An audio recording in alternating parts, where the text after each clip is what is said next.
Hey there folks, welcome to this video. It is currently about 20 past 1 in the morning here in the UK.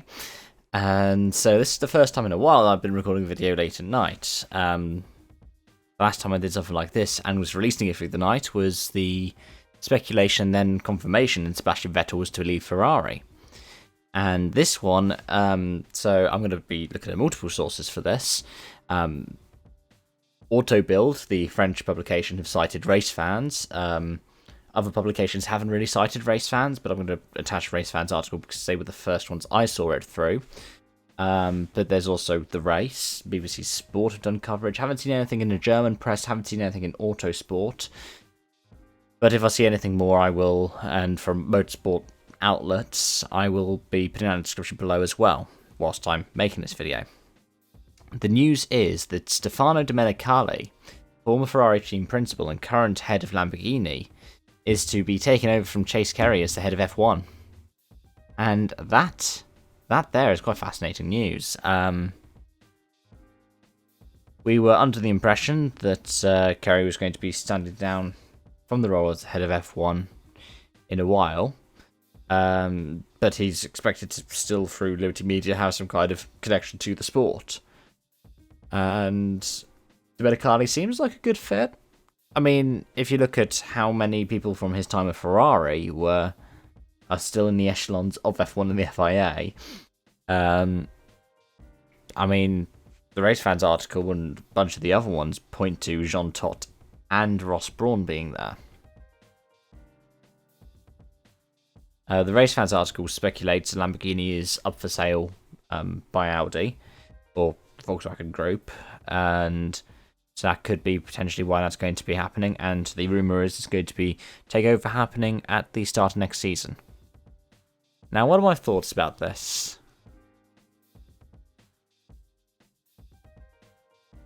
I'm not so sure. Because the thing is that the way that Chase Carey was in charge is a bit similar to late Bernie Ecclestone, where it was dealing with the commercial end of a lot of things. So, like thinking about the direction F1 wants to go in, the new races they want to go to, the new kind of initiatives and so on. And that's what Chase Carey's done, and to be fair, he's largely continued what Bernie was doing. But, of course, has kind of given leeway in places where Bernie wouldn't. There's a bit more security for races like Silverstone, the British Grand Prix, on the calendar now, which there had been long discussions of there not being under Bernie's tenure, especially late on.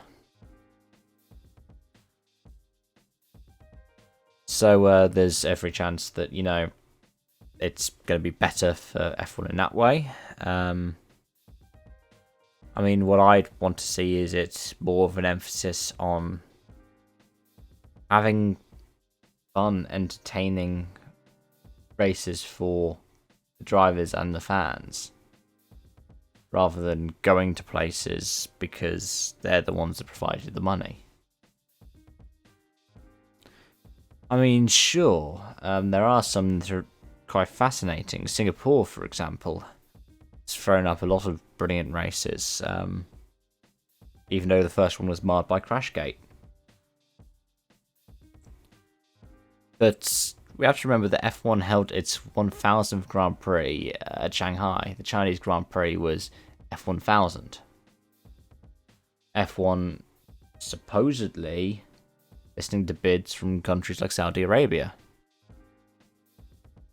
Under the late part of Ecclestone's tenure and through Liberty Media, we've seen added to the calendar places like Russia and Vietnam and Azerbaijan.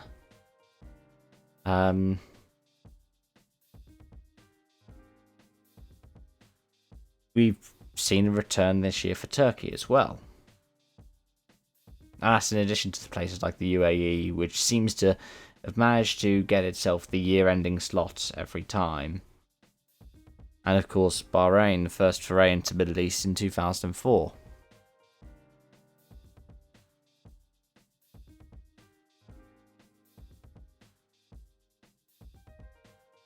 I would like to see more variation. I'd like to see different countries hosting things.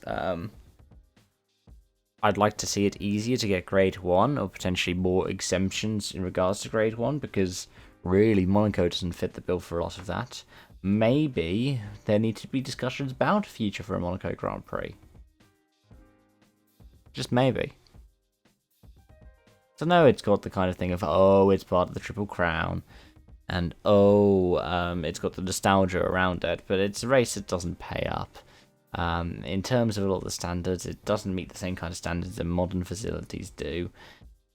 And it seems to get a lot of buys for just being Monaco. Really, it shouldn't.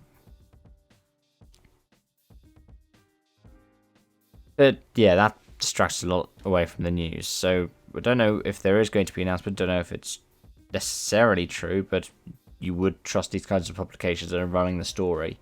When you see places like the BBC running this article, race fans, the race. Like I said, we haven't seen Autosport. We haven't seen. I haven't seen Amos or Auto Build in Germany reporting it. I don't know. Let me know your thoughts. Do you think this is true? When do you think we're going to find out? Because it'd be funny if I report this and then like 3 hours later it comes out as true. If it does, by the way, I'm going to be putting like an update in the comment section below. And if it's refuted again, I'll put it in the comment section below. Anyways, thank you so much for watching, especially if you've been watching this when this is uploaded, because damn, I'm making this late. And I hope to see you again soon. Bye for now.